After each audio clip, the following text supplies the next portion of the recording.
salaamaaleykum la famille, j'espère que yéen ñëpp yéen a ngi si jàmm. Si vidéo yi ñuy def mënuñu wax lu leen jaaxal mënuñu def lu leen jaaxal y a rien de diable, comprendre nga, y a rien de spécial wala lu graaw quoi.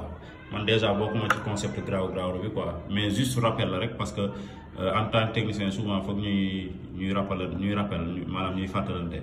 Donc comme gis nga dama am problème jaune vert, donc bu ñëw sama parafoot, donc dama obligé jël benn TH après ma scotché ko scotch bu jaune vert. Donc que technicien bu ñëwee fii ak lu xam-xamam néew day xam ne sa waay respecté na code couleur bi. Donc à chaque fois aussi bleu yi fii nii damay gis bornier bii nii ngeen di jël bleu di ci utiliser terre yi, mais suñu sañoon ngeen di jël tout le temps verte bi ah.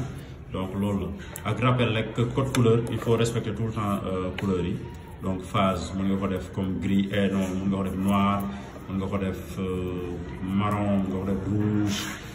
am na bleu yoo xam ne nag ay genre couleur bleu la mais du bleu foncé yooyu souvent damay gis même en industriel dañ koy utiliser comme phase. Mais ngeen rappel comme quoi que terre moom mënoo ko remplacer ak beneen couleur. Donc gis naa ñuy utiliser jaune yenn pays wala verte, mais de toute façon bon jaune vert moom à la couleur boo mën di jël pour def ko terre il faut nga scotcher ko jaune vert.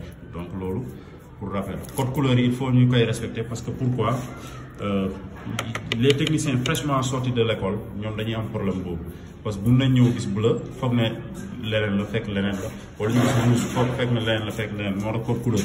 Donc ak fii tam lii précision lii norme bi bañu ko quoi parce que fii nii da ngay gis modulaire bi ñaari sorties ñoo si génn, ñaari sorties lumière couloir ak salon ñoom lañ boole fii parce que dañ amoon problème espace. Donc bii il faut norme bañul lii en fait, norme bi bañul lii nga jël 2 départ dugal ko fii parce que normalement mu nekkoon yeneen pays mën nga def fii sa bon 10 ampères mën nga def fii benn 2 ampères rek wala benn 6 ampères sax peu importe parce que yow circuit lumière yi ngay protéger fii egguñu fii quoi, egguñu fii parce que léegi lumière LED yi da lay leer ne amul lumière LED boo xamante ne mën na dépasser 10 ampères wala jege ko amul.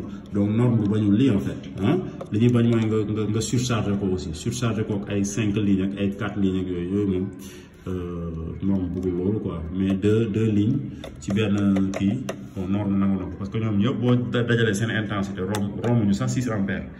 Donc jaa ngeen jëf su amee lu dëgg aussi ñu jégalu, su amee lu baax borom bi la. Parce que li ñuy bañ mooy souvent yenn couleurs yi, donc il faut nga respecter code couleur. Donc léegi ce qui se passe tey mën nga dem ci benn àll, bon on va dire que 10 kilomètres wala 20 kilomètres pour nga gis quincaillerie te da nga war a respecter code couleur.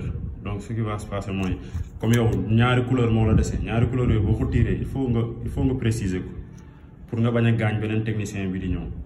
Donc répétition la rek parce que ñu bëri bon comprendre nañ ko déjà, mais à chaque fois comme scotch ça coûte rien jënd si différentes couleurs garder sa sac bis boo demee ba gisoo loo xam nga scotché parce que au moins après ce sera accepté quoi.